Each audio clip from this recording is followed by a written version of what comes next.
Some be the din there.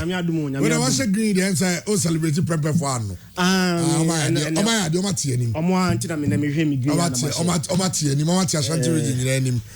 I'm sure so will be a prepare student. I'm very excited. Of course. Now, only you about you coming as an message. You say the greatest joy is when you are an amount for a Chelsea fan and a Kotoko fan. It is the greatest blessing you can receive from God. You know what you coming? Edia or the banana. Nah, you just say, oh no, or a prempe, old boy, and or a Chelsea fan, and as I Santiago fan. Chelsea are doing very well. Scotland are doing very well. Afi and prempe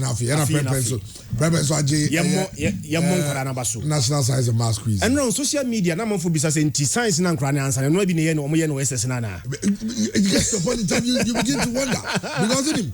Me a science student. Yeah. Me a science student. Yeah, but so we ache. But the new boy can ring the bell cry. But Basilas and Gawo within the same science in man Kabe Kai Bibi. And TV say Granny had the upon him said, no more answer me, just mean Nima the Grogra. Yeah. And one say, one so that is correct. My mom is because yeah. And also about Obia or contesting whether they lost, yes, whether in the prelims, in the second round, the third round, the quarterfinals, semi-final, or final. I think I'm credit give a very good account of themselves. And I love the kind of attention I did, man. And now National Science and Maths Quiz at the point no more 48 point something K. Yeah. On Facebook. Around the same time, now Parliament is so deliberating on budget. No? Parliament had 3.8K. When you say, and granted, no more 45,000 viewers more. Yes. Nobody cared about the budget. I mean, say predictable in the BC. We a contest that wouldn't be BC. Yeah, and Grana. It's not suspense ho. And Grana. But Matisa Ghana for Nina Bon Grana Basso. Yeah.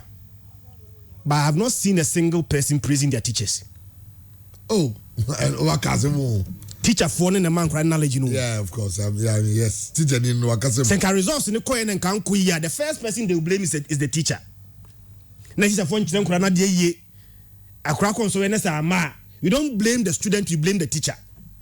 But results in the body say ko ye dia. This student. Yeah, bon krana baso ye mo teacher for na baso. I say no na mekai akomia school I say oh teacher ni student here I say ominya A.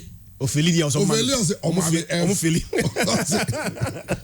I say ono say minya A. Yeah. That's ono na nya A. Waka say omami A. Yeah. O say minya A. Enti yem ofeli say omami F. Yem mo teacher for no so mo chire nkora na de na baso. I think say a solid dedication. Say we science and maths team bi na say we teacher ni na chire say nkora na de a. Chairman nya sem ketwa. Dedication na we dedicate a lot of time. A chire nkora na de nya adwuma ketwa. The teacher for no so yem o ma baso papa. They've done a very good service to Mother Ghana. But contest in Indiana, chairman, so Baba could be a finance room. Yeah. Since they started science and maths quiz, girls could be any bidao. Yeah. So for a female to be among the 6 contestants on PA finance, I think say we hear a lot of recognition. Yes. Beyond that, I said the only miss schools who are added this contest ni bidano. Ayachimota.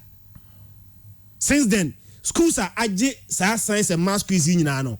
Chama akwa boys schools. Yeah. Girls schools in Saddam MPM.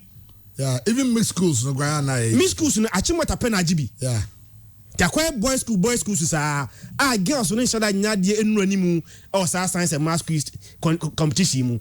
So for a female to appear in the final, member a contest or no contest o me yenum no. Me so so ba no so 1 minute there. By most again, so about to say, on so at many na yenwe de besi. But chairman going forward, no, none the Jinan Krana Quino. Can we put it into practicals? Na any problem solving knowledge. Nan Koya say, away team ubi say betimiaka. But beyond knowledge in a way, team, yet team fans of Wuhe. It will let's begin to shift from Sir as a knowledge base by fans solving much of our problems. By this point, the only knowledge in there will be but how are we going to use such knowledge into solving our own problems is the next phase. I say in the Ben I'm a teacher na menyaji as a teacher any adwuma teacher for abo amankora no nya saa nimde na omo SBT because mpanimfo nyina na me no mo hwe no we even surprised say SS no mo koy say nya bi na enkore koye na yaya adwuma momo ya baso chairman my idea my idea in fact teacher for mo na mo ye adwuma ni nyina yes and onim say sad say teachers are normally not too appreciated. Also, be born a buy a teacher for but papa buy nobody's talking about the teachers. The teacher for Juma is a producer. Oh, so they always be show the koya your mom with your the presenters there. Yes, but those that say bibi tuchimana bibi na money a year now the producer. Omo ma was no kura me no mo nya adwin as omo twa producers naja. Yeah, ma was in categories na. I say ma the best producer and so award. Aye. Me who say ma best producer award. There be ma. See ma award that award you cry ni award no me. At least recognize award people. No me. Categories no mo ye ni nyina no. Me who say I say best producer category that. Yeah, to come stage be nya sports stage of the year. Sa 2000 that's the it's on your man there. Because award they voting. Yeah. Because the Bakonya willing to publish the results. Forget it. Any award, you should be able to publish the results. Me RTP one first radio sports host of the year Manjibi. Achakwa be acho. Na mo angel ka those type da. And look at them that year na nyom say. Mo say voting. So publish it. Because and FIFA World Best. Some vote ya you publish your vote. Yes. Baby to koy. Yeah. Etie bia say mako. Ebi amodi ama say KPMG4 no my say all it now. So radio personality of the year the whole Ghana no. Darling Paul enya 11,201 votes. Christian 8,101 votes. To a Christian, I know that my people voted, but it wasn't enough. Yeah. But to as we energy. Oh, as we energy. The producers here be bomb abaso. Yeah. Me say greatest award is me National Communication Awards. Yeah, say a man nomination. Of course. And the crowd say you cannot have vote in start nyina. Tia am vote. O dem vote. Oh. I am vote. Oh. Na me adom na say swag awards. My nomination say one of the selected people because a Sports Writers Association of Ghana, your own colleagues, yeah, and I'm nominate you. So and no trebibi, all those things now award there. So producers you move from producers you move from there. And now go teacher for me. Teacher ni betra there akwa sanko ya cast there. Now say we ho commission. Say na teacher ni odin grano ko jan grano ho. I also prepare management. Kujo I so prepare cray. They be audio so money in your small ibi. Ever could you die? Sadam tea. On prepare crana. Last year I'm going to do fine on a mum. There's some crime and die. Oh, I didn't know I be your but yeah, and crown maybe point is and crown knowledge no munyano. And I also say to me pushing the baby. Yeah. As a nation, me money and do her. It will be sad to see a very brilliant child, one of these kids, say in the next 6, 7, 8 years. Now, but who seven previous, seven. The seven is to seven previous. Now, ice cream truck. Yeah. What's the point? I say because Oberia University there will be no jobs. But these boys are special talent. Special. They should be given scholarships. Special talent. Every single one of them. And meaning say you to come. GMPC scholarships or your government scholarships at the man for Kokobo scholarship. Whom you knew your connections. Yes. This should not be the case. These young chaps, the very moment they SS, they should be giving government also supposed to be to their board.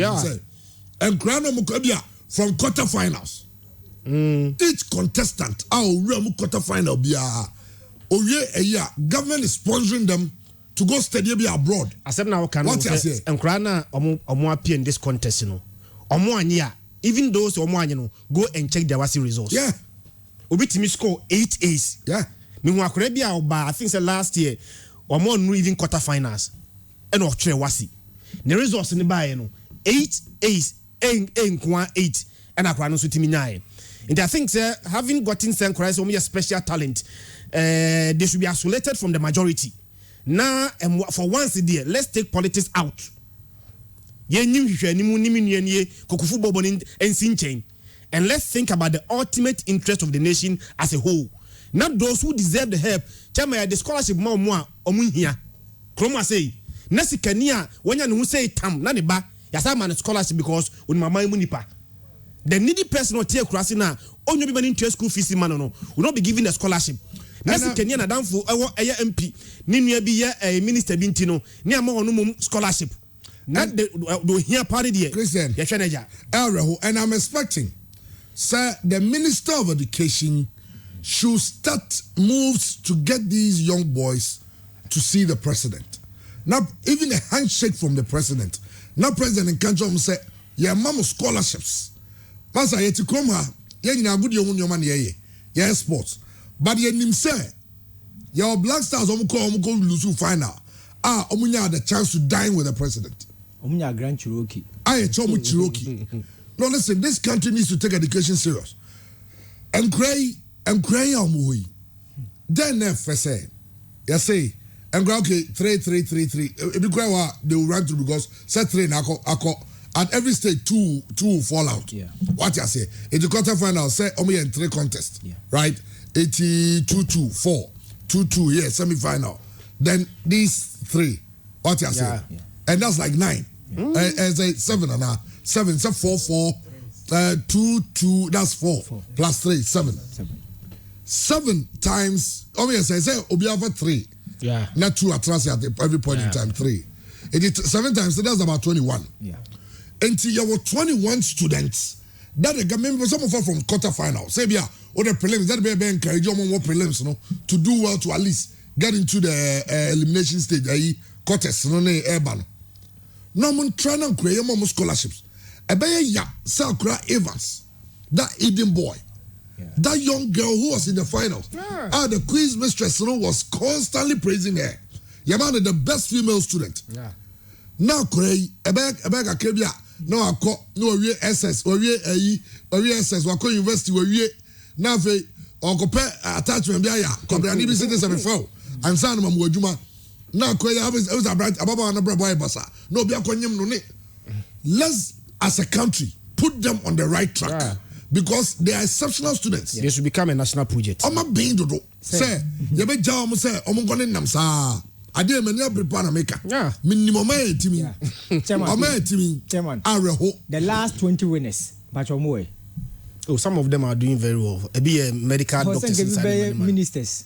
The last 20 winners, no. The last 20. The last 20 winners, no. The chair was say be winning. Some of them are doing very well. Yeah. Said the Christian came, but they tell you Obia take you on one personal path. Yeah. What I say on one in the bush of us because say me 7 predators. Say Foster na junior na TV show. How proud you? Your friend say Science and Math Squeezer. I'll feel proud say Chinabi me can also me tongue. Lam de me ban school. Yeah. I will sell it because my house are crying being. I need to push him. But and yet parents, government should take up this project. Say the bear.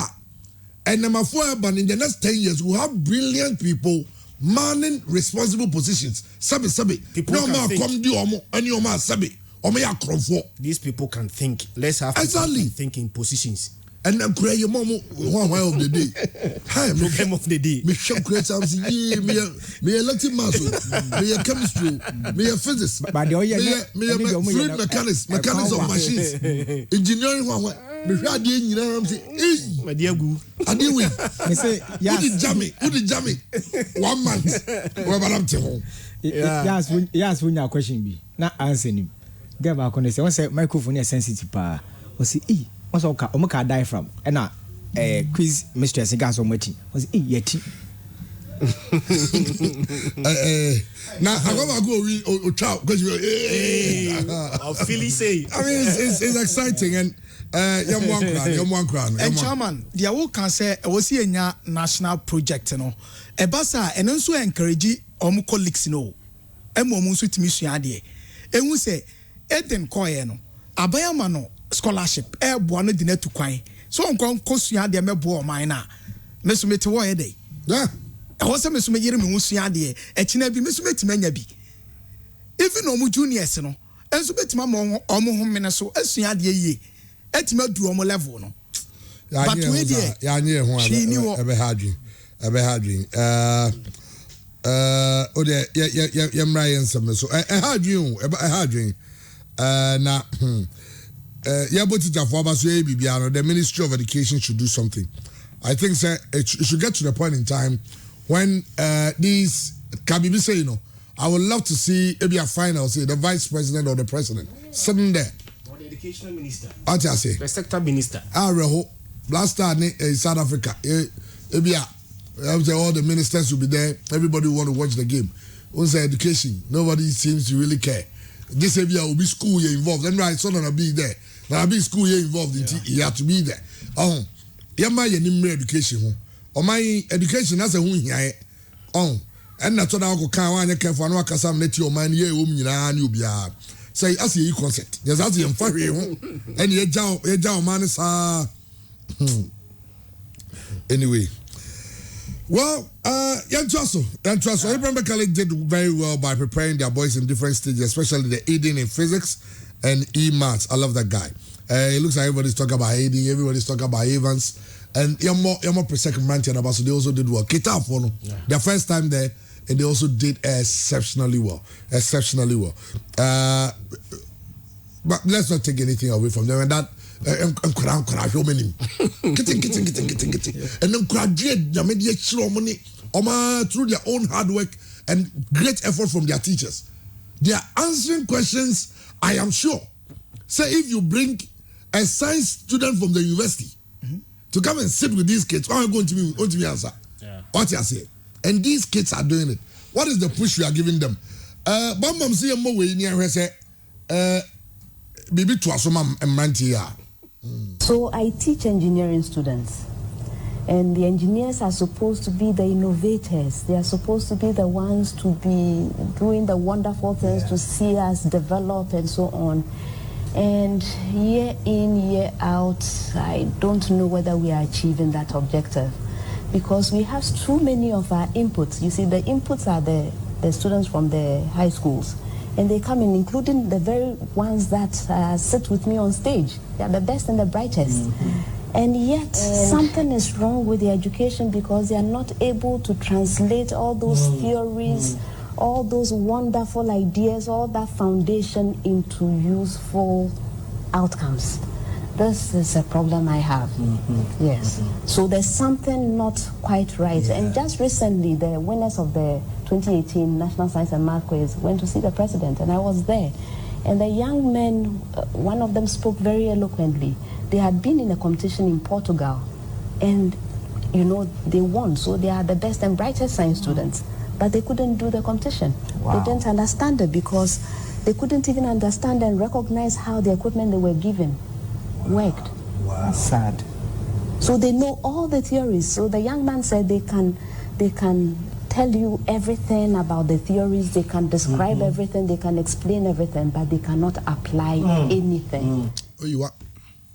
Make an application of Dr. Elsie, the quiz mistress, and all kind. So that's what I'm saying, that as a nation, we need to take this seriously. And all kind, they are the brightest. Only are the brightest, but about practicality now. So how do you do it? You sponsor them as a nation. Take them out there. Say, you see the best science schools, take them there. Let them learn the practicals. Let them come home and apply. On my team, and politician yari no son on the year no mo kwa mo school. The only reason being that or no politician am be protocol and at the nursing school. On you say ba ko na ntwa. Enti on suro so ba ko ma send ba ko na on pane. Yeah, enko. Oh, yeah, enko no way. But the moment sports so, but in a nation building. And also Professor Nana Jane Obokwajiman. Also this morning, I called to congratulate the entire Ketasco National Science and Maths Quiz team for putting up such an impressive performance. I particularly spoke with Francisca Lamini, the outstanding young lady who is the only female in the final. I'm glad I had the privilege to further encourage her. and it is nice to see people like Professor Nana Jenoboko Ajiman. How much they do that level, encouraging these young people. I'm hoping so. I'm far crowd and say, "Nedie." Now we're pushing it through because Oman a bit your menton crawi. Nama ometimi do level up. Also omudruno. Oman ye pa yomo. Okay. Now yamra and some so. Yani ayiba chinkomo. Olivata. Yani Olivata ba chinkomo. Yaka Olivata. Papa na ode afenejan. Eko yes Roman. Yeah. Papa na ode Edmond Ado. Eko Sheriff Tiraspol no. Papa no, you saw some brand to be so Inter Milan. Also need the next big thing. And the project all year. I mean, picking some of these young boys are all pushing them to academies in Europe. How we developing them. You better check Konya all year no and how are you able to get involved with such a project. And there be a mechanic could Freddie Nomne, Tony Apianum. I mean, you know, contributing one way or the other to help Ghana football because after the journey, you say, can you not Ghana qualify for World Cup? You have any good Jambi. Every see Afco, you quite friend. I don't want some AOB and I am a drew level up. What do you know? Christian, young Shaman on any muka. I'm on a Kakrabina. Only send run a UEFA 4-year play off for the World Cup. Yes, slot now playoff Munchachim, Ejarin Fantusuna, Fantusuna Munchachim, Muya young Tiasia. Ha, mine in such a way, say, you for only 3 spots. I say I got 3 spots. 3 spots. And the teams no will play from the Wahasino. And they say teams here 1, 2, 3, 4, 5, 6, 12. Yes. 12 teams. And I'm competing for 3 slots. 3 positions, yeah. Now, my own part A. Yeah. Already live on Facebook. I tell you, the actual son. You need to check me. You need to say. Mr. Facebook, no. Pure FM TV. Pure FM TV. Pure FM Ghana, no. Kwabrani bi ayire no. Obi ayire no. What I didn't say. No, didn't say. Mude mato na toto. Part A, no. Your Wales, Austria. The winner of that game. The winner of that game will go to the next stage. Yeah. That's more like the final. Yeah. And your Scotland, Ukraine. Yeah. The winner, it means that Wales and Austria, no, winner, ever share the winner of Scotland, Ukraine. Yeah.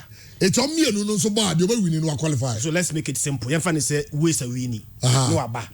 Now Ukraine are winning, no maba. No maba, but the baby is a game, no. Echo World Cup. Now the biggest discussion in this, you know, teams in the world are the Part C. Part C, not just C. Part B is also very interesting. What do you go Part B answer? Yeah. Russia versus Poland. Yeah. Russia always a strong force in world football. But you know they come to the big category of countries. And Poland also another force. Yeah. Lewandowski. Yes, it's on me. Then Part B, the other game here, Czech Republic, Sweden.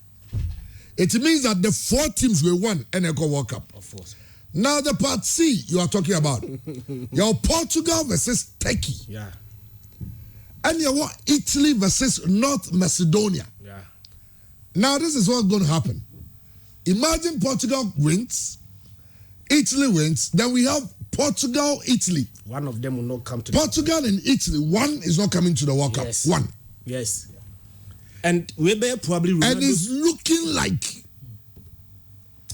like first way. It's looking like the European champions might not come.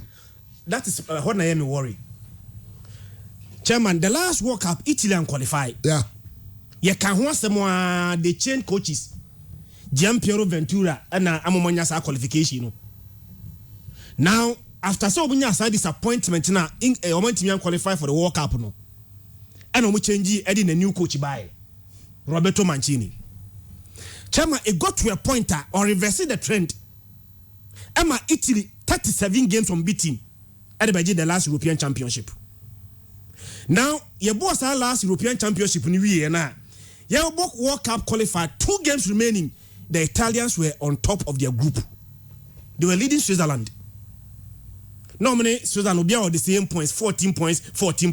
But now Italy, a superior goal difference against Switzerland. Now they still had the advantage somebody to qualify and just automatic qualification. Because 2 games now. Now Italy, against Switzerland. Now the next game no an away game to Northern Ireland. Now chairman go and watch that game now. Omni Switzerland boy no. They not Italy for here and say they needed to win that game. Omu winning ya can Italy nya qualification to the World Cup. Switzerland and the ball first goal. Italy attacker. Probably the last kick of the game was a penalty awarded to Italy and a Jorginho Ekobose. Even after that game on board 1-1 draw no. Now Omani Switzerland the same number of points, 15-15, and the Italians were on top of the group. All what they needed was to win their last game away to Northern Ireland. And surprisingly, Chairman Sage must have a draw. Now, that game no, yes. So let's imagine the Italians. So many teams qualify for 2 successive World Cups. For this one, they cannot blame anybody but themselves. Yeah. They had their chance. Now, among forecast, my coach Nika said they will qualify. They said the same thing the last time Oman qualified. And don't forget, so the last time Italy qualified for the World Cup, Umbo playoff. Maybe such the team in the Italy for playoff now.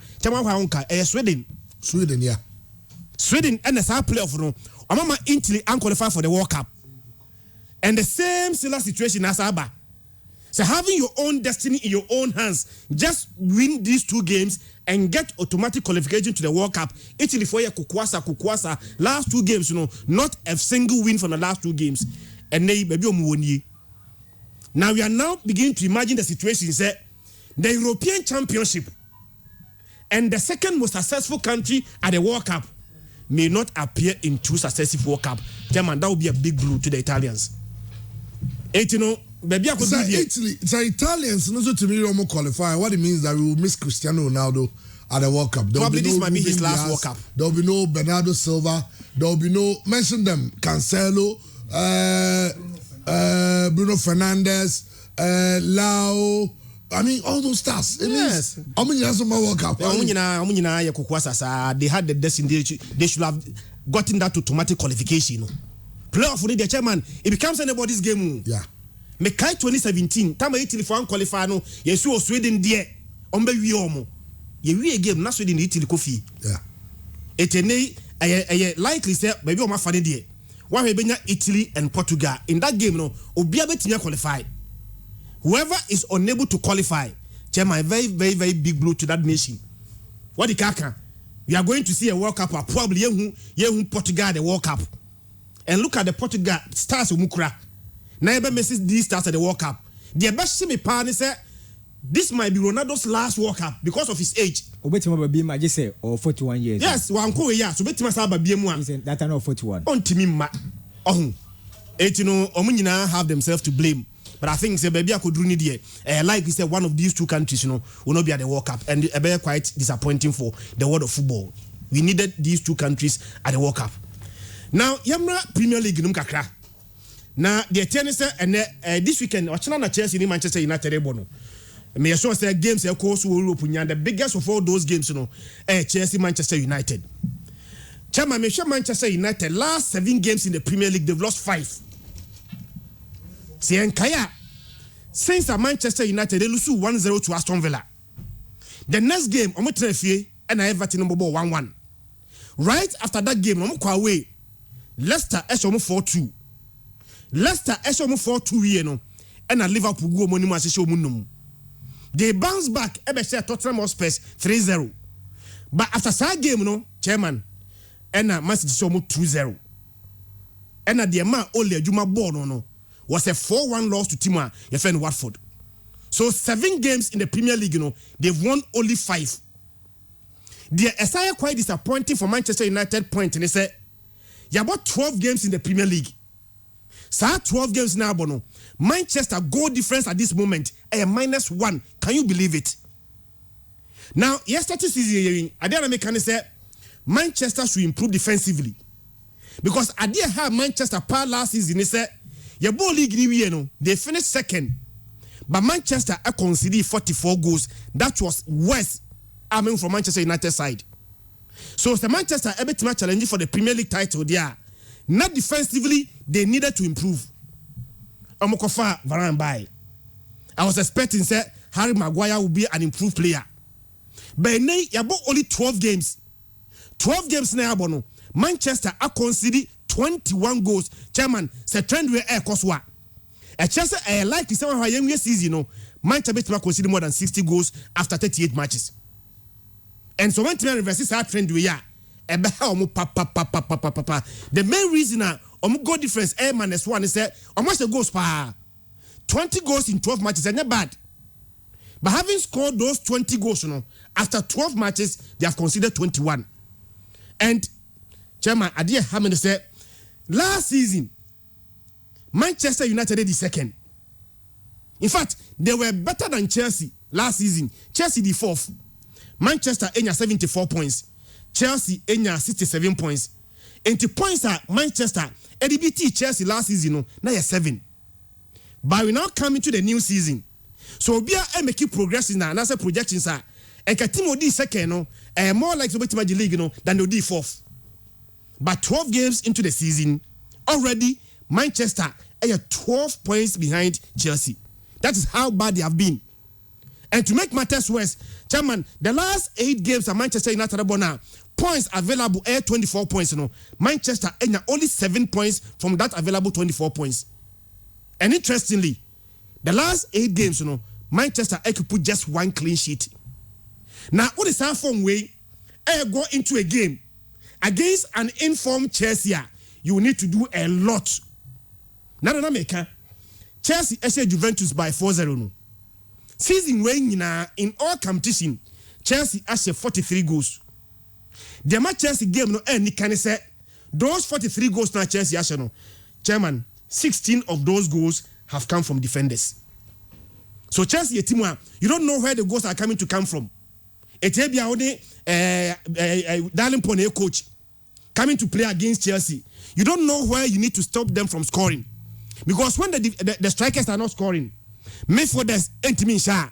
They have defenders who pop up from the back and score goals.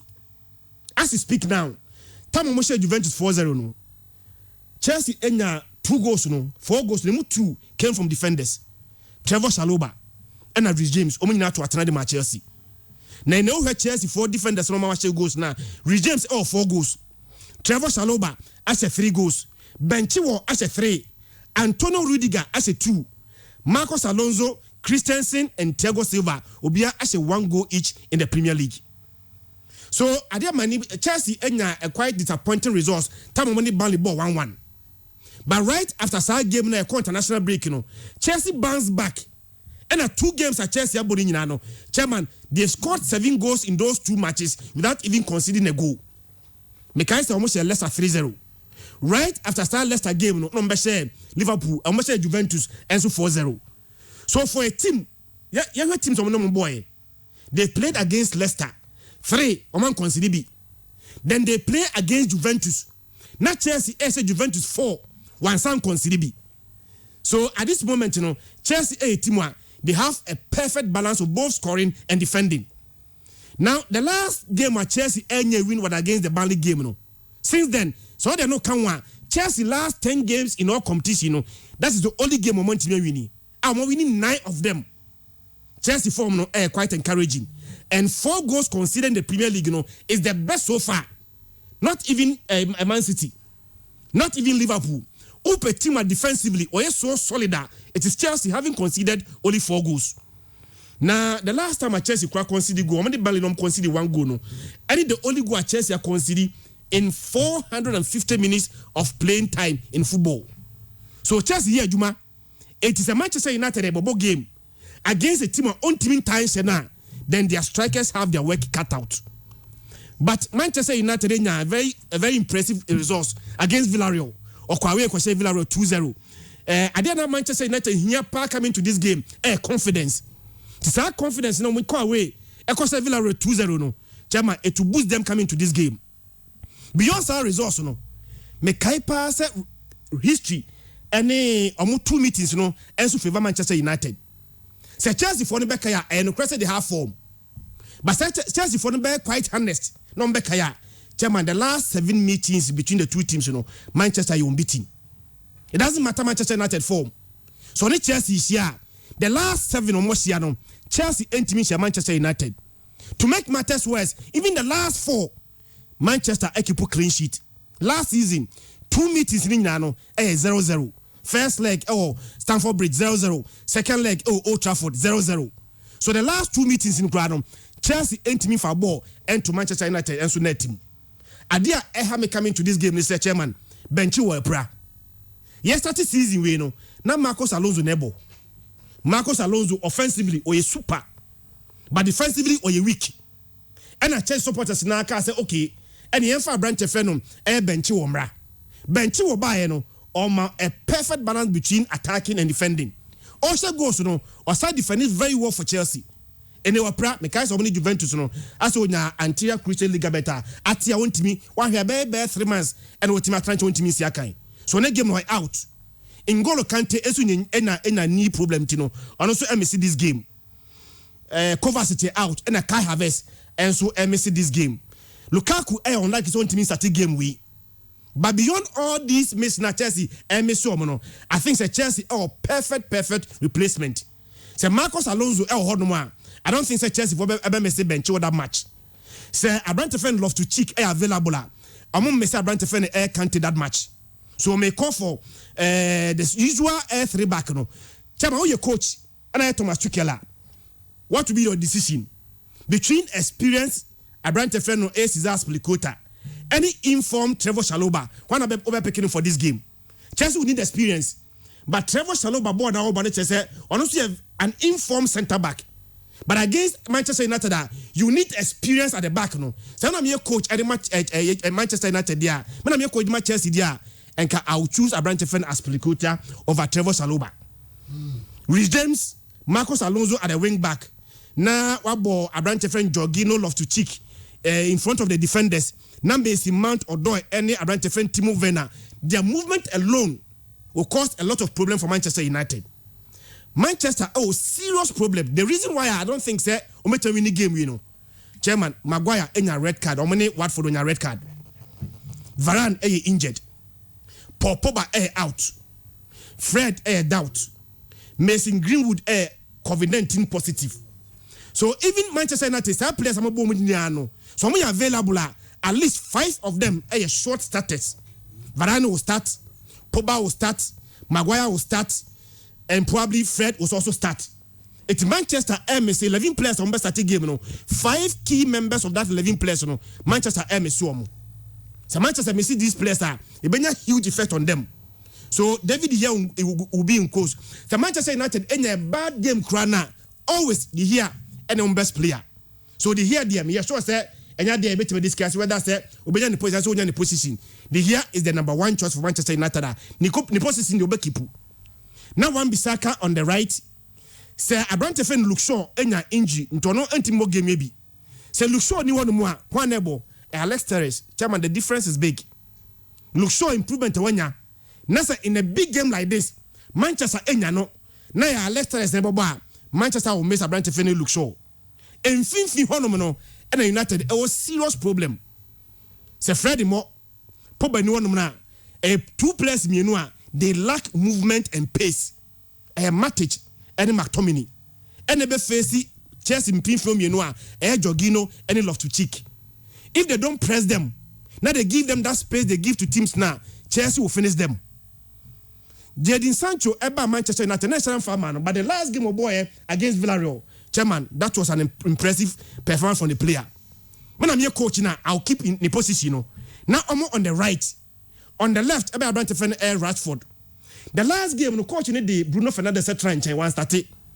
But Bruno Fernandes bad game, what I said, or a player, a so started game, no. From a bench of a man and assist. Am I United in a goal? So in this game, say Sancho elbow on the right, now Rashford on the left, now Bruno Fernandes behind CR7. Manchester United have the men to attack Chelsea. But if they give them that space, it's not the teams need ya. The entire Manchester United and say defense they are depleted, midfield they are depleted. Say Chelsea about half of the game they played against Juventus. Chairman, I'm going for a 2-0 win for Chelsea against Manchester United. 2-0. Yeah, 2-0. 2-0. 2-0. Wow. 2-0 win for Manchester for Chelsea. Okay. Why we? Arsenal, they say you need to bounce back. And I will bounce back. Newcastle, so far Premier League in Abono. the only team I be seen there onya a win a Newcastle. Teams na kani nyina about to ask what they say. Teams na kani nyina obi anya a win at some point in the Premier League. 12 matches Newcastle enya win. The amount omu case no SI quite worse ne say upe teams are defensively omu nya de kura na omu Norwich. Obi a conceded 27 goals after 12 matches. Open Newcastle position on the league table now. Omu also 20. Chama omu nya de. And correct. Say the last game wa Arsenal boy no na ye enimguase Liverpool and anemo kana e montinyan tibi ba wo hwe trend na Arsenal boss season na sa Arsenal bo against the top 3 teams na omuntimi no omomo because Arsenal elusu 4-0 to Liverpool 2-0 to Chelsea and 5-0 to Man City, which means that the 3 games that Chelsea Arsenal abo ete the top 3 teams no Arsenal are considered 11 and she go elusu all those 3 matches. But Arsenal HCSR teams we dia chamom do mutu yi. Against Newcastle, Arsenal humiliating defeat in the last game. No, I expect Arsenal to bounce back. Chairman, me sure say only position here because Arsenal I think Arsenal the other 5th. But top teams and teams that from 1, 2, 3, 4, 5 no. Then the goal difference running into negative Arsenal. Arsenal actually 13 goals, I consider 17, which means that Arsenal goal difference -4. Chairman, you don't use this for a Premier League challenge. We top teams in Nina Obia goal difference running into positive. Even West Ham a goal difference of +9. Arsenal goal difference -4. Arsenal will need to work on it. Na so we so adeba kwa me yeso say Arsenal betimi win this game massively. Ni say Arsenal home record in year. So we Premier League now the home record in na Premier League table now Arsenal will be 3rd. Omani Chelsea, Omani City, and Arsenal will be our 13 points at home. 6 games no be abono. 18 points na available no. Chelsea will be 13, Man City will be 30, and Arsenal home and so will be 30 now. Tama, okay, the last time Arsenal lose a game to a team or that two. That's the game. So I can say fun the same. Arsenal have never lost a game against a team one. At the time, Arsenal Bobono on the chart in the Premier League, I think having lost a game to Liverpool, no, this is a game Arsenal will need to use to bounce back into winning ways. I'm going for a 2-0 win for Arsenal. A 2-0 win for Arsenal. Okay, darling Paul. Yeah, quick one. Chama, ma mention La Liga nim kakra. Ene ewe Estadio de la Ceramica. Villarreal ene Barcelona ena ebo. Midweek, you know, your ball Champions League game. Barcelona no me where EBS in January they are preparing a move for Andrea Ayew. Christian no go. Ma bia ba me shall confirm here but. Oh, okay. But Xavi Filino. Aye, Kaba Boapa, say me Ghana say you capture Barcelona. Yeah. It will be good. Yeah, and Xavi by no more link the former club no players ni bitu Barcelona. So far say didn't go. No, and another Bonija. Yeah, Algerian player no. Ono so ma link ni to Barcelona. But chairman, midweek no na Villarreal elusu to Manchester United 2-0. Ewo mo Champions League game no mo boy no. Enei Villarreal for share ni mu say omo be improve their La Liga fortunes no. O check La Liga table na. Villarreal at that 12th position after 13 games. Villarreal winning 3 pe in their 13 La Liga games no mabono. Oma draw 7 and Oma lose 3. This season, Villarreal form no enshadanya kra. Unai Emery and the boys no and Yeman shedan ko yem fam wo. But it has been a different story. Ewofie. So mu bo ofia. Their last 5 games ewofie no, Oma win 3. Oma draw 1 and Oma lose 1. Enei Villarreal for ne share ni mu say omo betima extend omo momentum no ewofie edietia eye omo old nemesis Barcelona for no. Aside that Villarreal, I try so omo be sha but omo ntumi nhye. Say about games between Villarreal and Barcelona, chairman, always Barcelona for is superior. Since March 2008, Obenimpo Sumeno, afim pinu eni watchini mubano. Aya den diama aya Villarreal bobo kono so mu betima she Barcelona. And chairman, o check here 25 league games no omabo no. Omabo draw 6 and Oma lose 18. They are yet to win against Barcelona. Ene Xavi and so shani mu say obeba be third Barcelona manager to oversee clean sheet. And won a 3 consecutive game and oba be bono. So we check here. The first game of boy no na Catalonia derby. Barcelona share baako Espanyol Intimante. The second game was against Benfica. And no so many and conceded goal. Oba conceded goal. Yes, but I'm talking about defensively. Okay. Over 2 games on conceded. Okay. And to Oshani mu say oba improving the defensive unit no. And chairman, Obeka say before Cesar Vibano, now Barcelona about 12 games. In these 12 games, no ma winning only 4, or ma lose 3, and no ma draw 5. But chairman, no ma concede 15 in 12 games. Okay. So it tells you say defensively, ne niyaman shut down koyi, ne kwande them. And Xavi Baye or share ni muso bet me has strengthened the defensive system no. Chairman, there's this attacker, Arnaud Danjuma. The last 4 games our body ama Villarreal ni na no show fi. Holland Yes. And I'm looking forward. Ekwanya Xavi ebetima stopping from scoring. And check it on form now. I don't know say Jared Beto Swami Yasha. Barcelona ne Villarreal for ni no. Their last 5 games omuda pe. Enyeman koye mo nyina. Okay. Their last 5 games omu nyina obi a win 1 game. Obi about draw 2. And no money and so lose 2. So I'm a form in the crow. But historically, and you might declare the Barcelona Bobo Kono. A bad thing, say with this current form, Villarreal for Cremuno. And from who said recently, Omubo of Fia Niema Koye Momono. I think say Barcelona a West a bear draw. Villarreal best and so bear draw. Barcelona and lose that game no. Ewo Estadio de la Ceramica. Chairman, mamiwe Italian Serie A nim kakrebi. After 30 matches, ewo Italian Serie A. Napoli, ewo 32 points. Association Calcio Milan, AC Milan for no, ewo 32 points. Inter Milan, etosumiensa, with 28 points. And Atlanta Bergamasca Calcio, ewo 25 points. Ene uko San Siro, AC Milan is Sassuolo nebo. Last week, and a Fiorentina.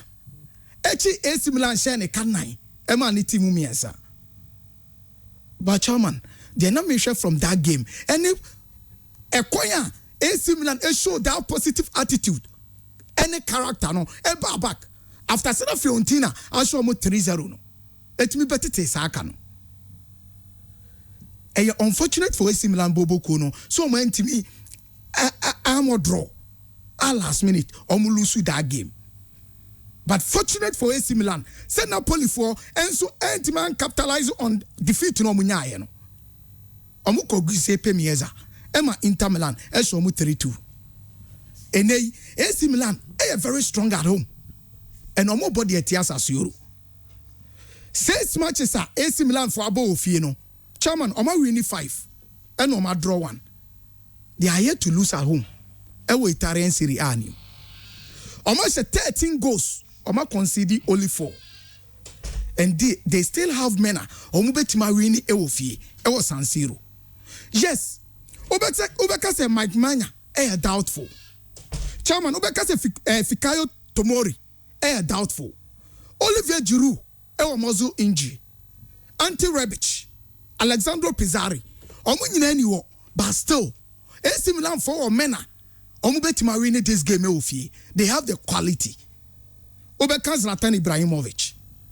Obeka omu Romanian goalkeeper Cyprian Tata Ruxanu. Obeka Pierre Karuru. Alexio Romanori. Brahim Diaz. Junior Watamisias. Chairman, I don't know. Who in this manner? Junior Watamisias. 3 years ago, now Italian Serie D. 4th division, and I know about in 3 years ago. In 2011, and I know bra, Ekofa ni free Italy. Edene buy. Or a Brazil born. abroad by Italy no 20 years. And chairman, this guy buy no oba Italy so oba be pay adwuma bi aye. No de abone bra. O free Brazil be do Italy no. And onya adwuma construction site. At a point, no a delivery boy. Na o deliver fridges. E jare wo Fabrizio Romano tweet na anko betim de ato ama chairman wahwe.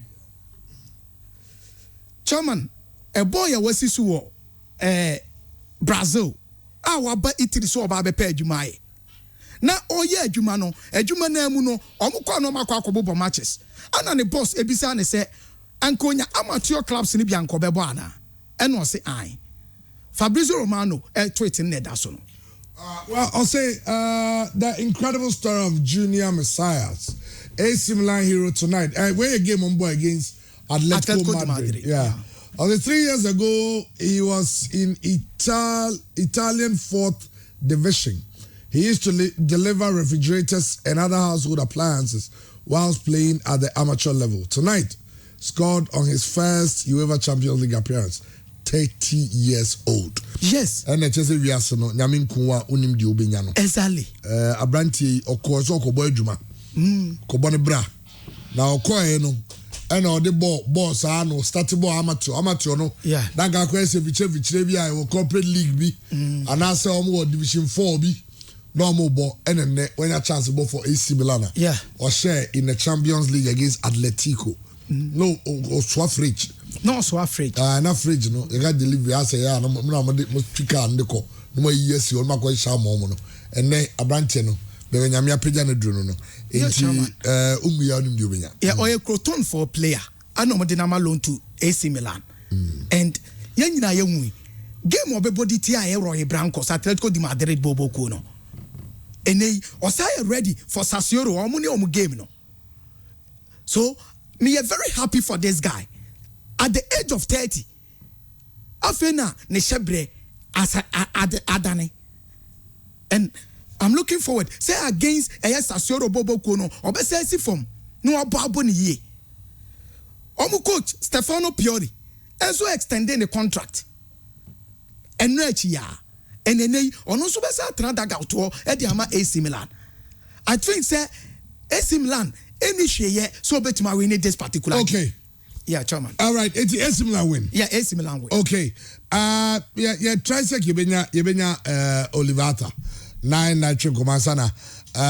You are here.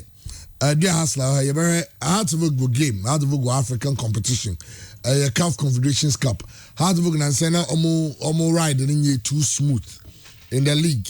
Even in Africa, because their last game they consider 6. It was a game anymore.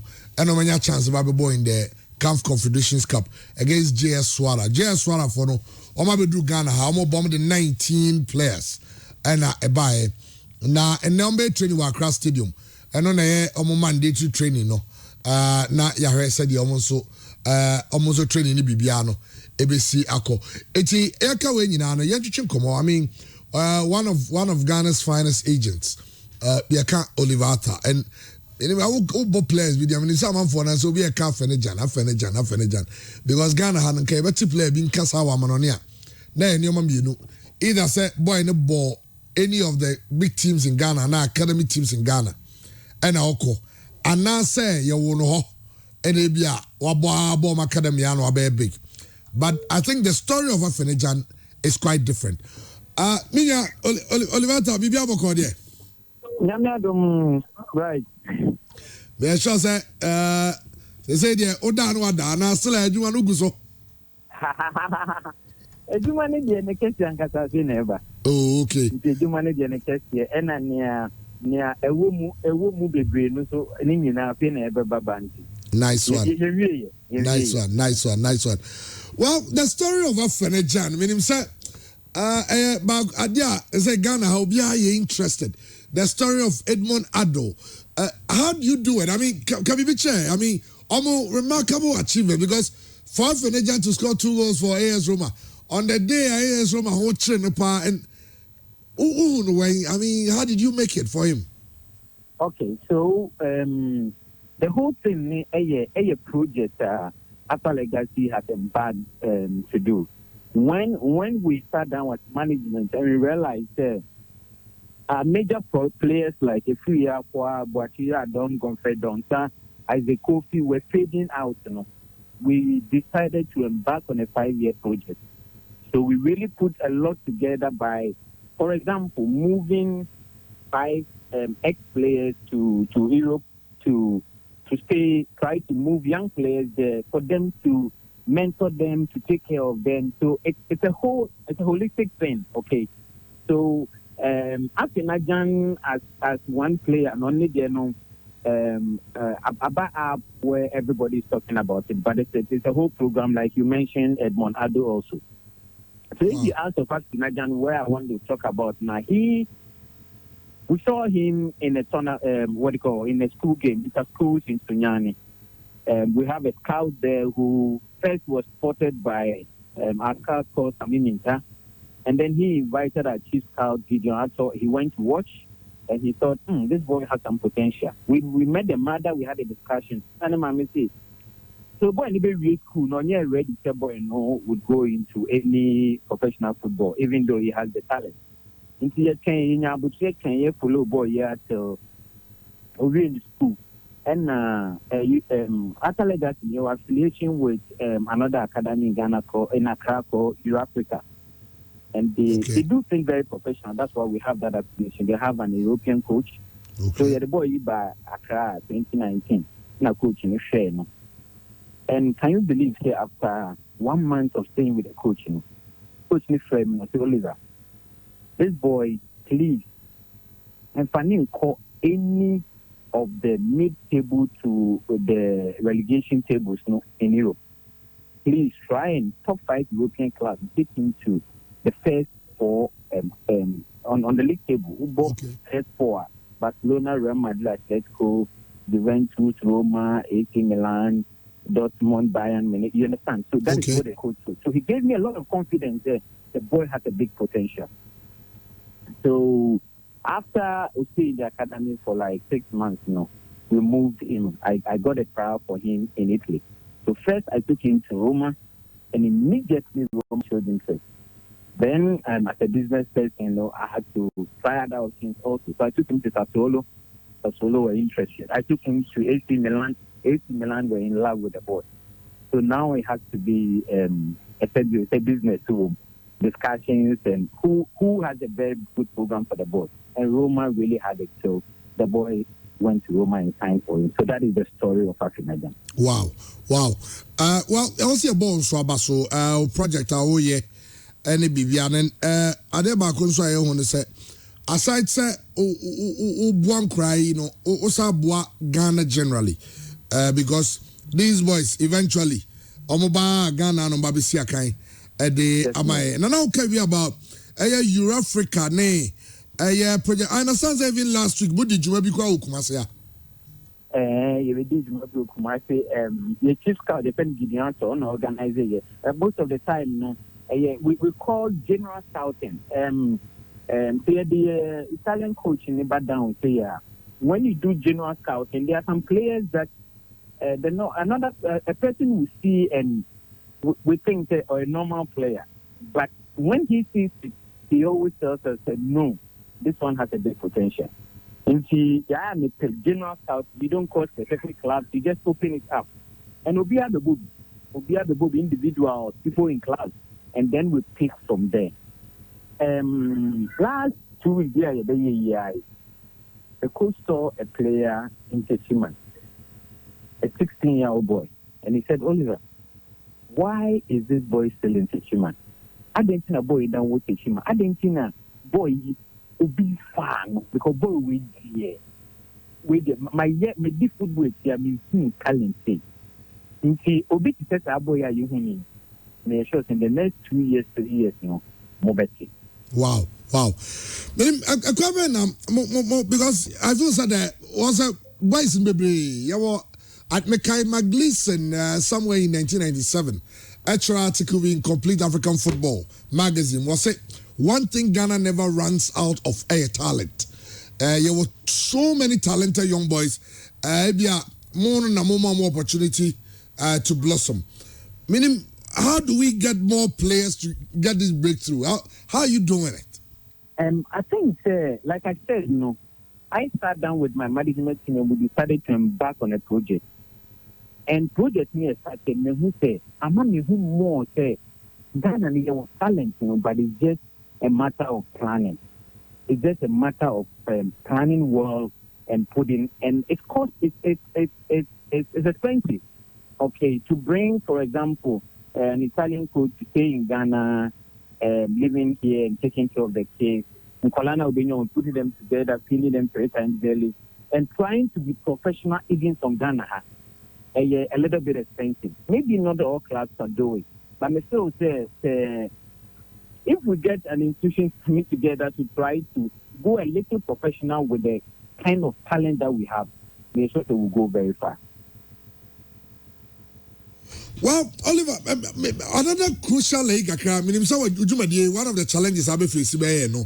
Okay, about that for the so when you got more and have any mamma so woman in school, and grandmother must say now, I'm parents, how do you deal with them? I mean, in terms of sovereignty, far free or for me, education is very important for me. So, for example, when I met up tonight and mommy wanted him to finish school, I was very happy. I also picked players that I moved from Accra. For example, there's a player that I moved from Accra to become prepared just for him to finish school before I move him out. Now that player is in Satolo or Bomb second team, very soon Mobetenenka. But so I believe and parents, a lot of them when I come and I put the program down and explain what kind of program I have, a lot of the time they understand. Once in a while I will not challenge this Kakra, but I think that when you go into it and explain it very well to the parents now, most of the time I almost get there. They come on board and they understand because the woman who program now, they mostly understand and they want to be on board. Oh, okay. Well, once again, your boy Abasupa. But we because you have your side, but I mean for we often a Jan. I mean, and say to your second friend of Black Stars, but so more excusing the Kaka and all that. Only need to come or you're eager to come play for the Black Stars, eager to play for Ghana. Very, very, very eager. I know he was very honored to say a friend of Black Stars.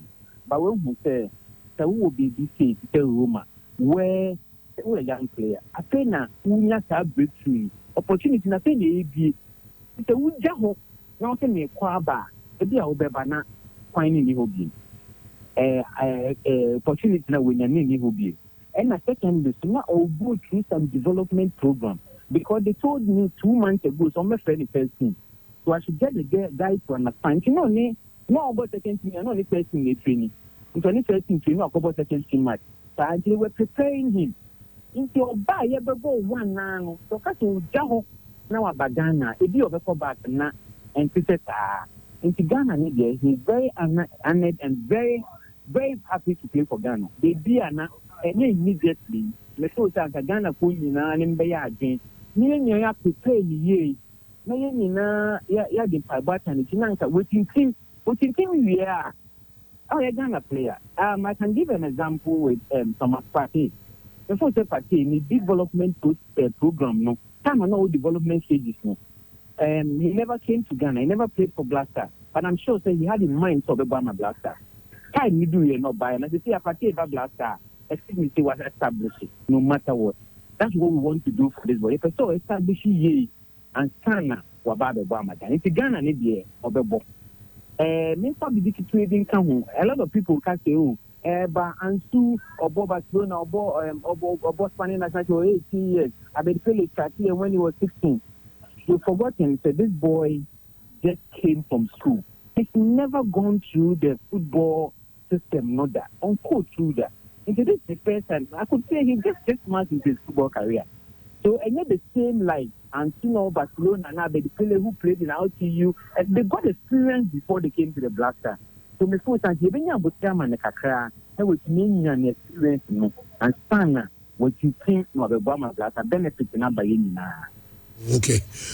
Well, Oliver, thanks so much. Meaning, then I'll be chat talk, Ujai. All I will say is, because there is more to it than what you've seen. Edmonado is out there. Asina is out there. I can say on authority that by next year June, now we'll be talking about maybe 5 players. We'll be talking about 5 players who are playing top ranks in Serie A and other European leagues, and the benefit to come to Ghana. And also an advice to all the young players, put in your effort. Any opportunity you bring, put in the effort. It is the amount. Quite a big amount when you put in the effort. The hard work pays. Okay, so they should, wherever they are, they should put in their effort, and an opportunity will come their way. All right, Olivata, thanks so much for your time this morning. Thank you so much, Duncan. All right. Therefore, Ghana's super agent, Olivata, also there, no. Christian. Chairman, why you Juma? And also, FF for Juma. Say FF for Juma scouting, Chairman.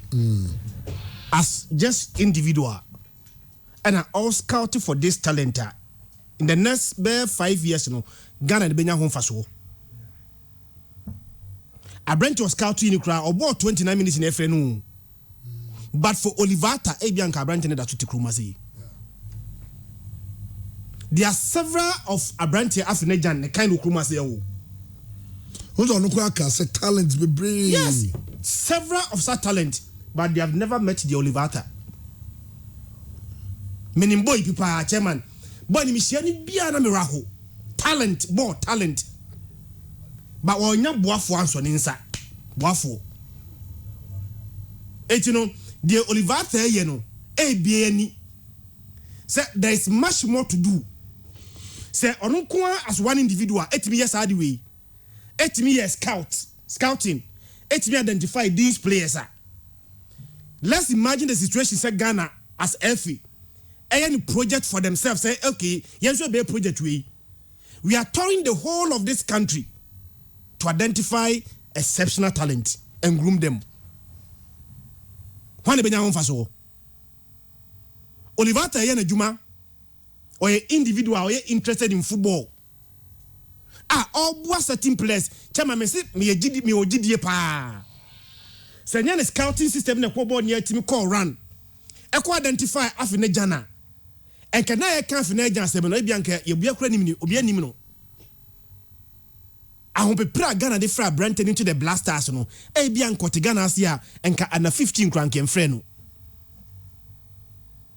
I didn't hear one brosa. Tindo Livata. And one cassa what the means to do it. And several of the players are here under him. No, Chairman, they will have been wasted. Last 2 years, Michelle Boy be chairman. None in Crawford Canasem. Corona Mikoshi of no more Canasem pa. Omunya, Amonte me free has them. Obi coming once them tromu and I'm the boy in the buy. No more can boy in once one. The entire boy and Timon Ball and quite changing and said, why no be also in Sabuano. The FA is supposed to be bigger than Olivata. Yeah. Olivata individual to me we are. Yeah. Sankabaya. Personal project for a bigger institution like the FA. You been several of Afinajan Wukuma say. Probably will be calling Bob Boston Afinajan. I sad the way but you more Oliver Basso. I think so. Yeah, dear, or your name on a Basso. Apart from say all boy these young men, he's changing lives. He's changing the lives of families because Afinajan and any man in the bush for their lives will totally change. What I say, at least they have a breadwinner now who can pump in some euros. And these young men, the ambition is to play football. Now, Obama, I still say also Bonabaso. Now, there's a friendly game, Ebaso, Otafo, AstroTurf, no so, and almost statical mobile. Al Jazeera Football Academy, Omni Ebony. Football club in tea. Wow, better phone button will be an alcohol. Now, I'm not if you're the so. Basically, Viva Fonva in my. Yeah, a Chelsea and a Chelsea investigation been in the moon. Yeah, I almost has a ambassador betting spike. See a chabeta. Yo, Babacan and you won't pomp your money for. You win any day, South Africa. Team way. Say Yamun Krumasi.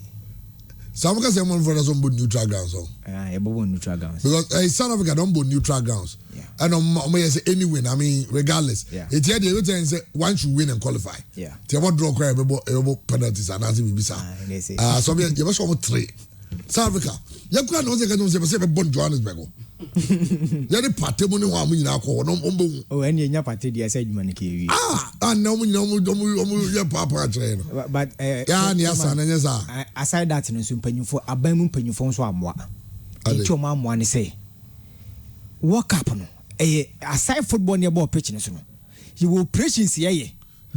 Operations here no ba ko say. Se komunim say bobo play offer. Ko se ka baba ya na se ke bo no. Seki twenya ye South Africa bo game ho because seki na kiabo baba yara kama chi ku 6-1 Kenya penalty asem asem o ma chiri say that time I hear register stadium no na baba yara na nye ready chema na make say before that no o was say komo twen ne boss a match ni wie ansa ne akwa renovation ene na akoba say ne ka penalties one asem yes penalty na soft as moja kwa can be quite there in some anyway yamra Hearts of Oak is Swara because you have a league no so you Asante go Karela and so baso ejira say Asante go team no mama motivational speaker be the boys na be kasa and then the akoso come here beba Hearts of Oak so minim say be bobi awako be bobi dia but na de bobi on players on from camp no me nyahu omo squad no but so ko bobi dia nke gaba bom na chama Argentina Africa say no travel arrangement is difficult, sir. I say, I'm so my brother Pao. Just Kenya. 2 days, 5 flights in my far. Some of the do as it. And I'm in this car. 2 days, oh. Come for private jet and care 4 hours to go be draw. Aye. Dominiska. But chairman, almost quite no be by 19 will be by. But we say for church was say, Omo me see key place, but we do mean by. Obi emprai, omunyina mudom. I'm blessing in by. Omunyina. Okay, be sure. Yes. Yes, and chairman. All the has tea and him gakrada. Accra Sports Stadium be a bomb match. Has will win tomorrow. Almost squad in almost squad no. Yes. Zakaria Saidi on first one. 13 Emin Muyet. Only 2 goalkeepers and a buy. 8 Bilad Hamidi. 11 Hamania Amin. 24 Lamin Butela. 7 Abdujala Sad. 5 Farouk Selemani. 10 Usmani Belatrech, 22 Imadin Bukete, 17 Muhammad Arani, 25 Abdul Bukiba, Omo captain, 14 Usama Medahi, 20 Mbaki Fakar, 2 Ryan Akrasem, 3 Marwan Khalif, 6 Abdurazak Khalifi, 18 Muhammad Daud, 15 Ismail Sadi, into 19 players are. Into before the game, Ombe Bakwe F1 na 18 astati. Has folk at the Accra Sports Stadium I bomb match no. Coach Samobodu Ebaino, chairman Olusu game or stadium. 15 home games our bono, we win 12, we draw 3. We check 30 goals our Accra Sports Stadium I consider only 4. Coach Samobodu effect in here Juma our Accra Sports Stadium. 30 goals and we consider only 4. He's here to lose. He's here to draw in Africa. And about 3 matches in Africa against Kamsa, against WAC, home and away. Against Kamsa, Oshan had 2-0. Against WAC, Oshan 1-0 Okromasi. Now, Adia Bakwa Eha say they are struggling to find their feet. A teamer, you say last season, Omoje FA Cup, Omoje the Ghana Premier League. And they, the last 3 matches has folk Abono, Oma conceded 4 goals. The last 3 matches, Omabo in the Ghana Premier League has folk are conceded 4 goals. Now, opportunity to Omanyane say, we first leg, and every goal be a has folk ebesheno. A counter at the match Swara. Now, 10,000 fans are on our stadium one.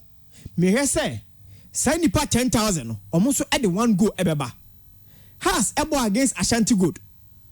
Omu Pejo Omu coach, it's a game they lost. Omu Pejo Omu coach in HSA, Omu ta coach in Echi. And many just say, chapters and so, I do more support ama coach no, because a gamer has ebenya supporters no. Sa Jamano Mbeshi our stadium more. Ebe who say, Kwasa Mobodu, Jumana Oyeno, Omu ta nechi. Because South Africa Champions League, na se what drop about the Confederations Cup na se ne has airborne against a mid-table team when you a strong for now omuni bobo ni bi when you elite class ni bi but when a mid-table team yes 2019 yen wo in the CAF Champions League group stages na se obo first leg e ofie na results when you against WAC results when you against Kamsa na efie na Air Fortress unlusu game na se obenya 10,000 fans at the stadium has a folk must win this game because a match the moment I'll be winning no now was say produce a lot of goals in the game and I'm expecting say Hearts should get 2 goals or more abra club e fan say Jeswara entimi e mehye go ase because the mid-table teams no omoba ade ba ko omoye ne say chairman because I say unya a lot of information about them omo team ne enti say Zamalek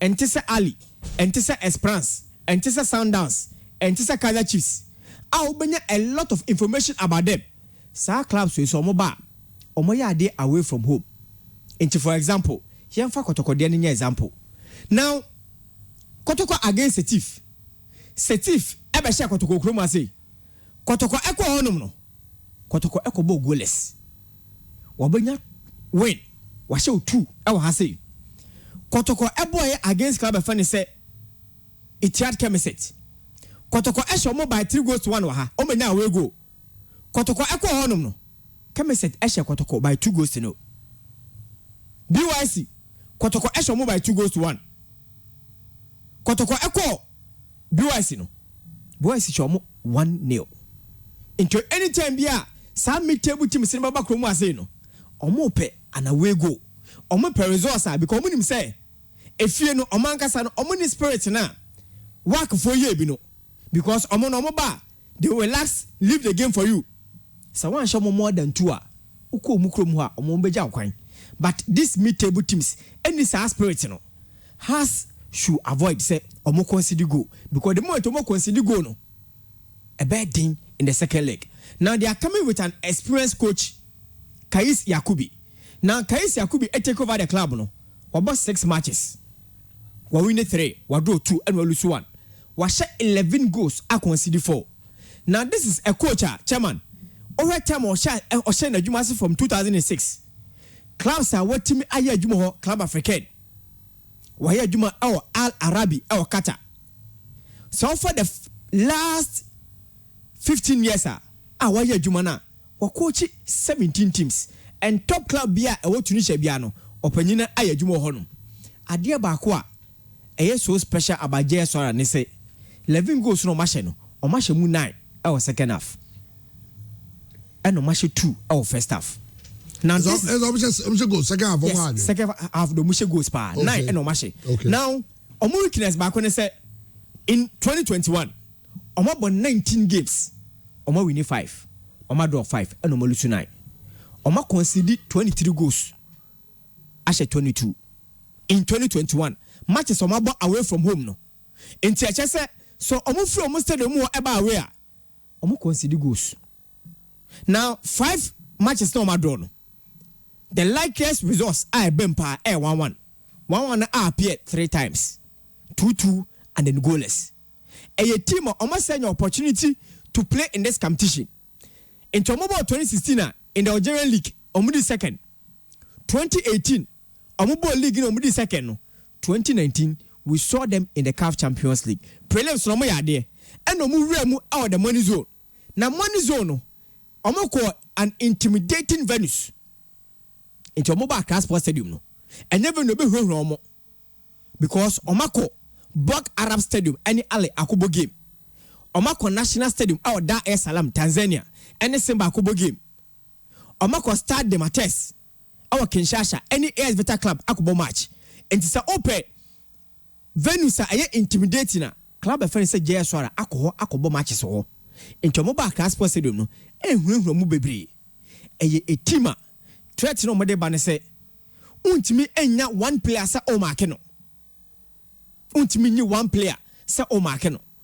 Because team yet in 2008 omoba system no mu enche the last 2 seasons omo lose a lot of players, but this is a team anytime we be an omoba away from home no omo pe an away goal because if you omo nya this is ade ba ko a ebi atokotoko until you don't expect say has ashe 1-0 has ashe 2-0 na say omo timi create chances na so omo timi ashe 4 5 6 they should do it because against WAC the catcher will say has chance of qualification omo here 2 goals so omo nya say 2 goals we kruma say they'll be out.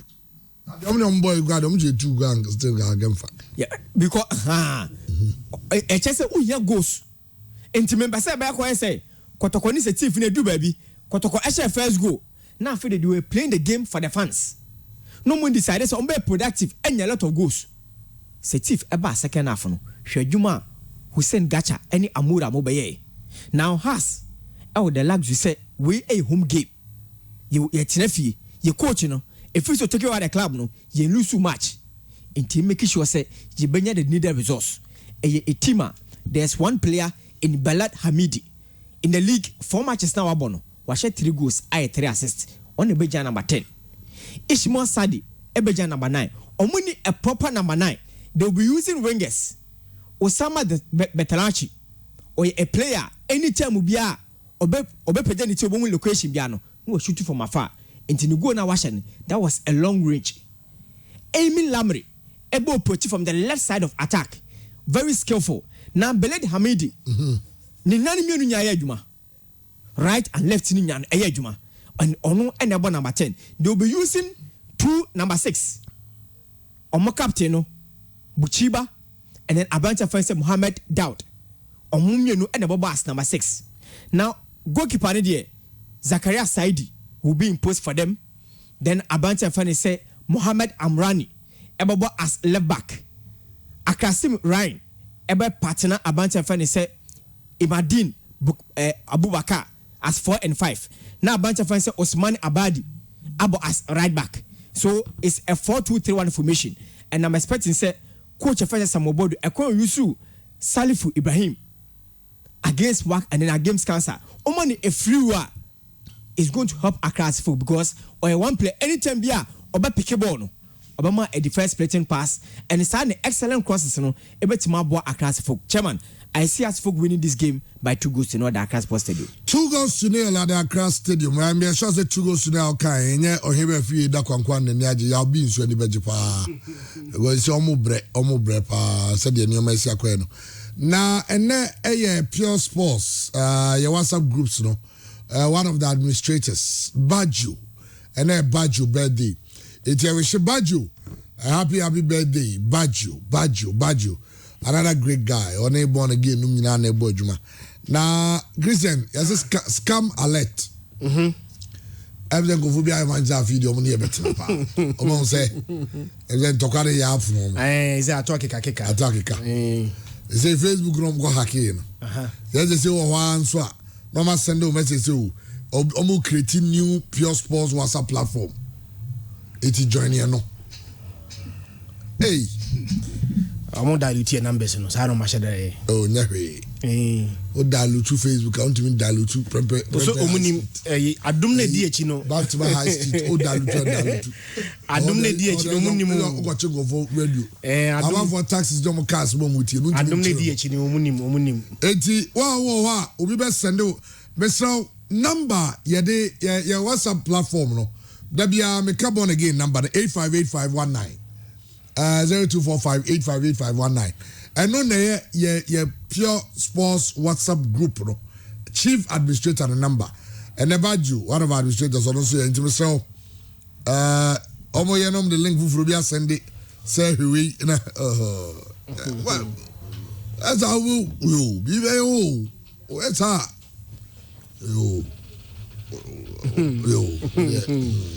Ejedi achiru. O de ya ne jano so mo. Adom no so do. O ya ne hwie nyi. Chairman House of Folk should wake up.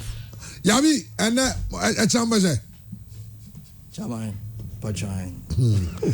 I no go the GD no from gang. Waka sao to the emunje. Bi say Pachai na me maintenance kura na. I know bi say. But one is of them na say from gaka. Pachai uniform. What of them say House of Folk no. Yankopon adom ya be show. Yan shom grana nye 4. Hey. 4 na ze buka go yi why ni na mo so ase pacho we mu ne de on be chance mu de na chance yo ti mo ya hwe ni mo say e tra de tra be kwa wie de na ha to ga mabo be 4 yo ati ya bi no say has to fuck and we give no after the first leg but the reality is say has to fuck adache omo adache papa especially after say work show by 6-1 now we share has to fuck season we are from many cancer comes here bana has about 630 minutes of a football so 630 minutes 7 games 4 in the Ghana Premier League and 3 our Africa Champions League Chama ye befia league na ye bono. House of folks you admit say comes a go from Nebo no Sura for no will come at a better team than teams that has no Ghana Premier League no. Now has the Ghana Premier League. Not surprisingly, after 4 games has I said 2 goals. I wonder how as one to translate it and something magical. How are they going to score 4? Because in Ghana Premier League na ye bono has about 4 games has in team has in team to make matters worse for us to folk on team no I was 2 goals no has a conceded 4 today we has to folk goal difference a -2 so form na has and they go into this game no they will need to have a change of mentality any renewed attitude somebody say come dia one shot has be winning there baby winner any convincing has any did going to the second leg they will need to change a lot of things but the good news for us of is say every single game has about Africa no has a twatna even has able against WAC show mu section no has chebi has able WAC okroma say no has twatna against Air Kamsa eba let there but a real no now has actually 2 goals so offensively no our Africa there it doesn't matter the opposition has the ball the bit to watch them but can they also prevent the opponent from also scoring and I'm expecting say Abia say Abrante Feno Evoka available there then she should go to the bench then she defending no chairman I am not impressed Nansay Fatau now near captain no crano and so leave so much spaces now the Germany has good Tama has good Ebeshe go no now has to folk defenders in no were not available. You can't leave that spaces, especially knowing say you are playing against an African, North African side. They will use the flanks 2 and 3. So their main job, Fatau, any radio vocal, say radio vocal more not the chineba chairman. Their main job is say they should prevent the crosses because has echo work no. The first 3 goals that has considered no 2 of them were the cross from say the side wall. Ni abo cross na ba na center back mienu no na Johnny Apembo na de ato atenem okay mani ba kwa sa jama hasfuku ne say mu alasa make returning to the team or the leadership any quality be chire honum Emmanuel Nete Nansay the Emmanuel Nete of last season no wa ba form how many Asgun born on the chair also on a lose possession you don't lose possession in this critical stage especially baby or lose possession well they should play a game one of them Django friends is here also from China show bia also by the time second round no ever start second round has that top of the league also has we show bia me sure that ya be no nyina sana when you know them no was through Jawa and then okay. Mojidi. Pachai. Hey, yo. Therefore, I have been no. Now on the 3rd, my ready there. On the 3rd of December, Kevin Lotris and a player for match. No, my ready. Sir, Nankopon Yaduma 3rd December. You hear a goes house beshen. The same thing I did bed beshen. Hey. Yeah, your team no. Your team no was I know was your team no. Darling Paul. So Darling Paul, you will be entering you. No, yeah, chairman. Nana will be body. Oh, chairman, a Kasa Park and some. So, as you knew. Chairman, Yabi, dear, Yabi Mudian. Sir, some of your house goes on Beshan. Say, almost has goes on Mobesha, dear. Any house for no crown, so only maybe also no man consider Accra. 80 Yes. Why? Mebobi, baby, I mean, I'm from Fawa, Mobeshe better. They were in the free. That man in Bobo Libuga. One of us was you now. Sabia, also be prior, the ice near you, among the band was on the Baba. On the Baba. Obi, coach. And I'm a captain. Oh, now, yeah, that's right.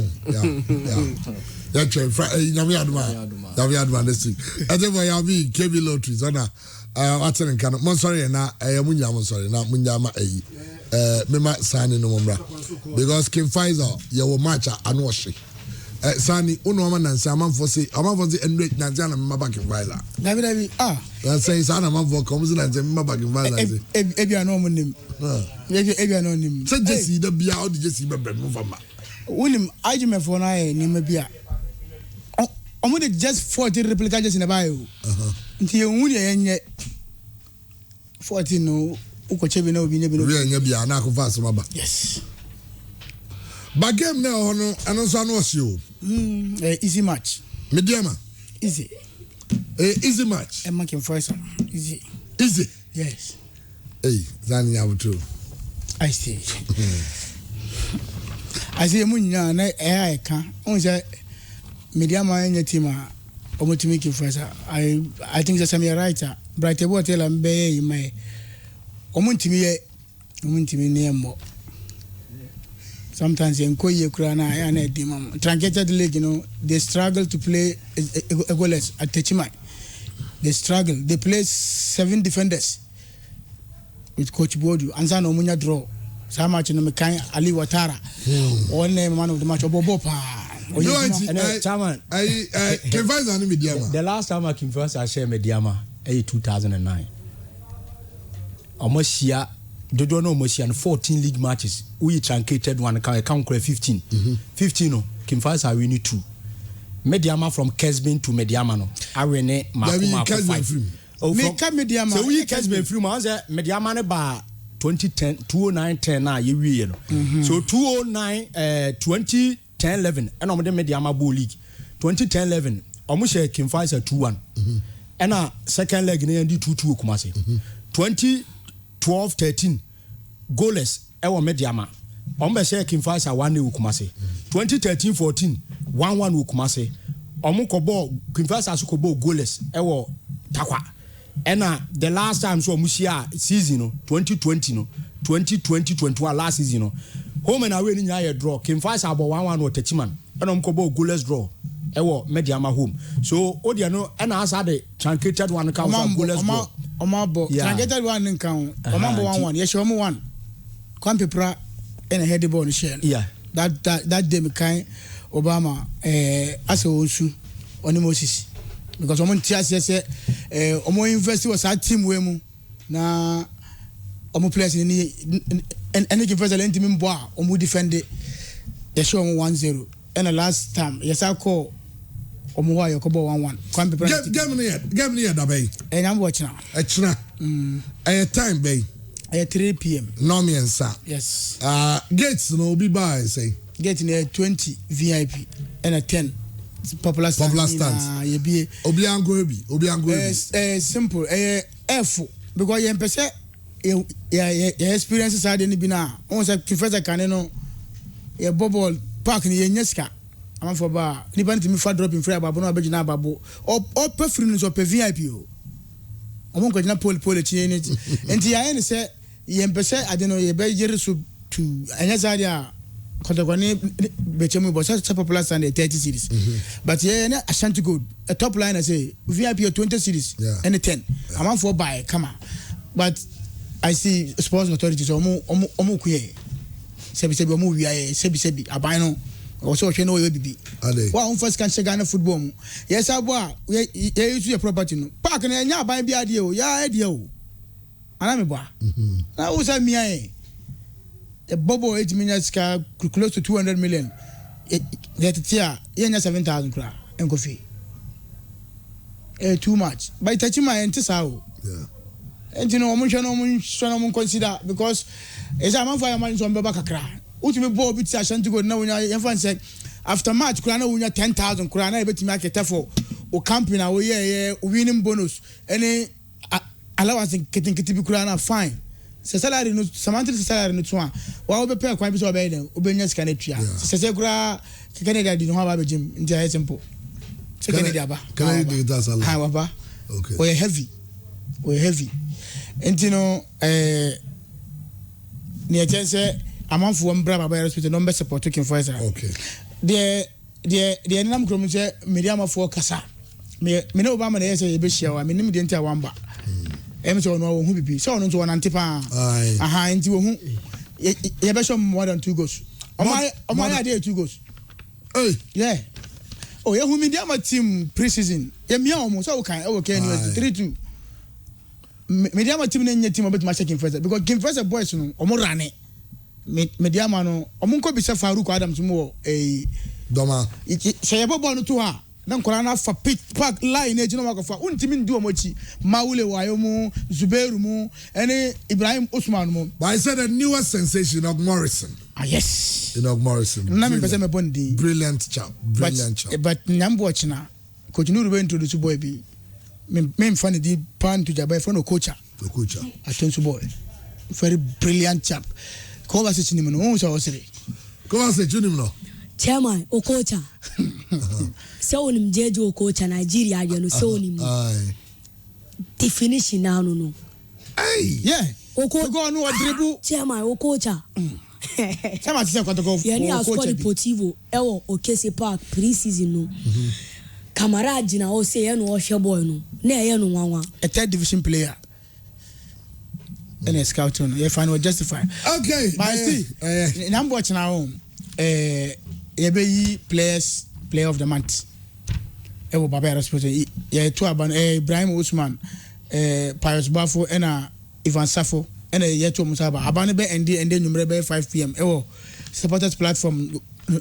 Supporters player and as a supporters player of the month. Okay. Yeah. Kennedy be in there. Only then they heavy. By there no 500 Ghana ene ye player no picture come that 500 ye din kan a present before say match in best start ndu be say hu a ya nkata ye nya hu de obewi ndu be say hu a but the supporters and a sponsor Mamencha Malam or US management member or side one supporters kakra o mo na finances side no nti be bia obia mecha no na see yes say ubaba ba response to man embe fro obi yes enim say media supporters so 20 citizens yes can be abu because of a door mo ewo ma Obama last time you encounter problem bi wo wotachima enwafo ye mpesa sade no besi ubetimi ahia media ma Jesse ababa yara comport hu betwa scan be show match obia no ni problem o so obia ntimi nchire obia ade a obi nye ntino ba o be support media ma come and pay your money and copy be tinase na comport obia ntimi nka se enye de support media ma dia bi but ubana wo hye media ma tade na o sa pe free dia eno no me sha ne me won nyadwe nti de ba ye yes look very good football Kennedy dictator ketu abi I see ababufo ne zongo fo ina se Kennedy o mo sere no o mbe pe shop ba ko around zongo na montai na because o kapatasi a e ma me no bebre so o mo nim patasi onu se zongo no so sa ne nema na o ton no etimi ye to fridge ne rice cooker blender kettle iron any oven na ntino esre amuso yamba na baso so aya de pa say nya confidence say on what him be at say Kumasi King Faisal I still scan a huge esupa because we try King Faisal na nya sa scale 9.6 billion for 2 years I see nyati enya sika kitu 9.6 billion for 2 years because every month we are 400 million 40,000 enti ekoy ni mu they say King Faisal league na allowed say ebeje no ye beje and telecommunication network kase bi so enam kwan so eba omo so omo hwe performance ne kakre bi aka ho ya enu susu a ye be kwa Africa. All right, yenya baby say opɛ dan ewo Abrepo Junction Bantama na Suntreso na of a single room self-contained number wa wo bia obɛfrɛ no 0246 003606 0246 003606 Medical so they are to just say Pure Sports WhatsApp platforms ni nyina no your chief administrator, your friend born again or born again clothing. Now the WhatsApp number, no pure WhatsApp, no the number, no, and I'm the amount, no. Send your number where you don't contact anybody. So number is 0245 85 8519 0245 85 8519. Okay. League matches in the basso, but yeah, remember also can sorry so. And now Lagos City lose 1-0 to Adiana. And yeah, Real Tamale United Ashanti Gold. Basso, Sanso and Wafa. And Accra Good Olympics. Again, very interesting. Baby, any Gold Stars near Accra Lions, but can find out any media, my Edika can once a match. And on Sunday, the top line live on Star Times.